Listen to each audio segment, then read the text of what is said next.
It's the 3rd of October and it's time for my third film in my 31 Horrors of Mike, a horror movie review for each day of October leading to Halloween. So the first day we had Prince of Darkness, great film. Yesterday we had Splinters, which I think is a really underrated and unknown, more modern horror. And we're actually staying with the modern theme in today's review. It is one which is a foreign film. And if there are any of you who are put off by subtitles and things like that, I genuinely would say don't be, because if you haven't watched the film with subtitles before, really, as you watch the film, you really forget that that's what you're doing. I remember someone said to me, I want to watch a film, I don't want to read it. But honestly, like, once you get used to it, it's totally fine. You get just as immersed as any other film that you watch. And some of the greatest films ever made are not made in the English language. I'm sure many of you are watching this though do enjoy subtitled films, so that doesn't apply to you. Anyway, so today's film is a movie called Phobia. Phobia? Yeah.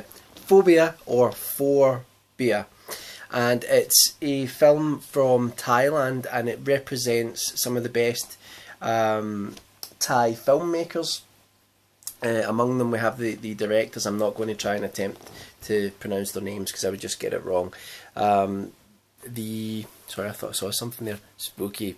The film includes segments which are directed by the directors who directed Shutter, which is like a just fantastic horror film. So it's an anthology horror film. Any of you who've been following this channel for like a substantial amount of time, you'll know I love anthology horror. And I watched this about 8 or 9 months ago. I was really psyched when I watched it, because I'm always interested in seeing new anthology horror films, and it's not one of the best anthology horror films, but I think it's, as with any anthology horror movie, it has segments which are stronger than the others. And if you don't know what an anthology horror movie is, it's basically just a collection of standalone stories that are normally connected in one way or another, either with a wraparound story or some theme which runs through them. In the case of Phobia, there are connections between the different films. They're just there are little plot elements which are shared amongst them. And there are four films in it. There are 4 short films, or 4 segments, 4 stories. Hence why it's called Phobia. And the first one is called Loneliness, and it's a good little horror story. It's about a girl who is stuck in her flat, in her apartment, and she's her leg is in a cast. She's been in some sort of accident, and her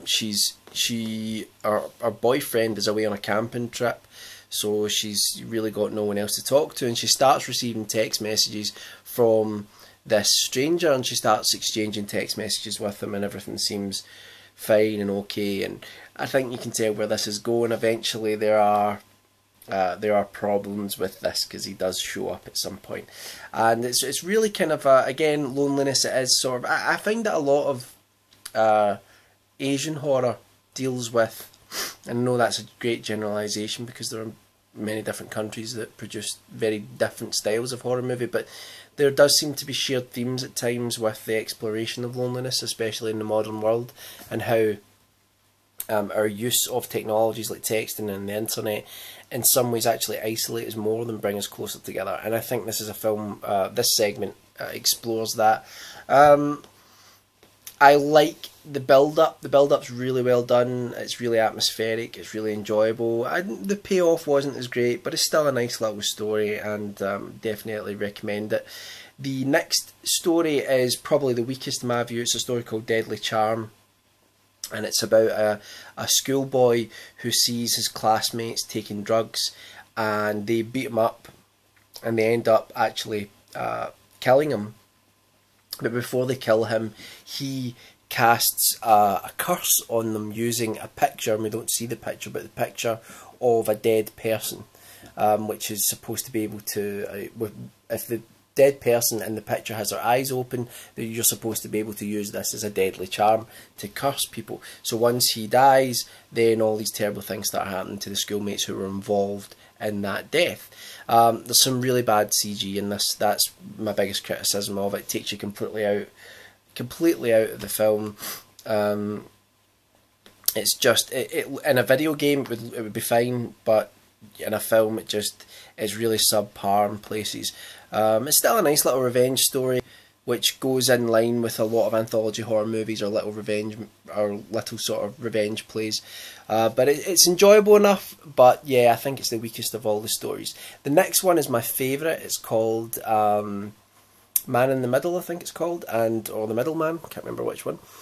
And it's about a group of men who are in their late teens, early 20s, who are going on a camping trip, and while they're in the tent at night, they start telling sort of stories and ghost stories and things like that, and they start telling this story about how the man in the middle, when you're all lying sleeping next to each other, that something terrible will either something terrible happen to them, or they're the safest. It's been a while since I've seen this, but there's a whole thing about the man in the middle, and everybody's fighting over who'll be in the middle, and it's actually really, really funny.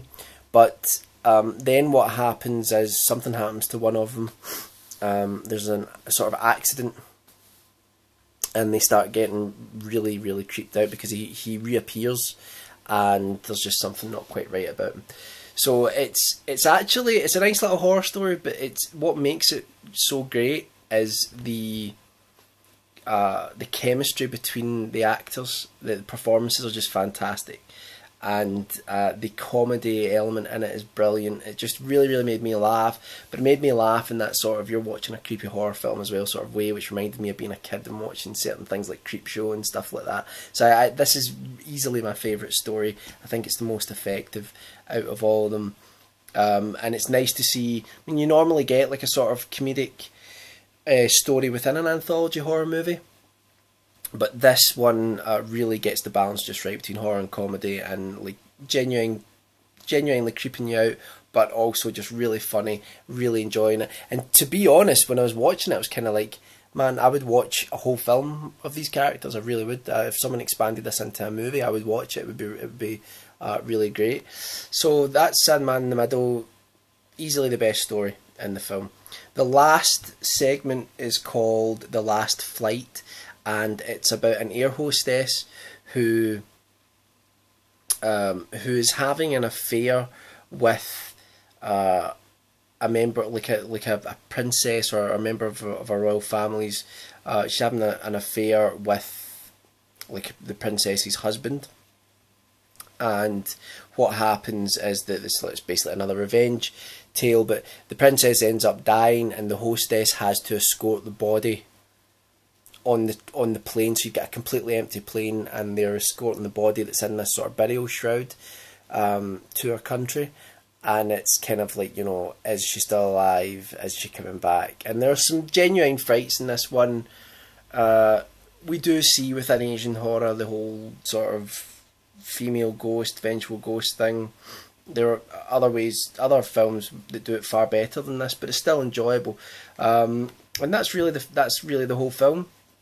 I think one thing about the Last Flight is that there's some genuine eeriness. You know, the idea of a plane that's empty just with this dead body in it, and the air hostess who has to just check on the plane as she's going through it and all. It is a genuinely creepy idea. So all four stories are enjoyable. It's not the best anthology horror movie, but it's certainly really admirable. I enjoyed it. The Man in the Middle, it's worth it just for that story alone. So that's 2008's Phobia. Definitely go and check it out. It's a great little anthology horror movie. And I'll be back tomorrow with another movie review in my 31 Horrors of Mike. Can't remember what I'm doing there.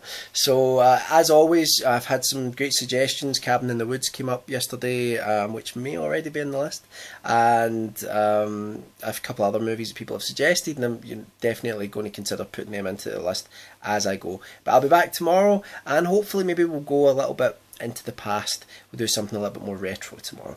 So that's all from me from now, and I will see you all tomorrow. Take it easy.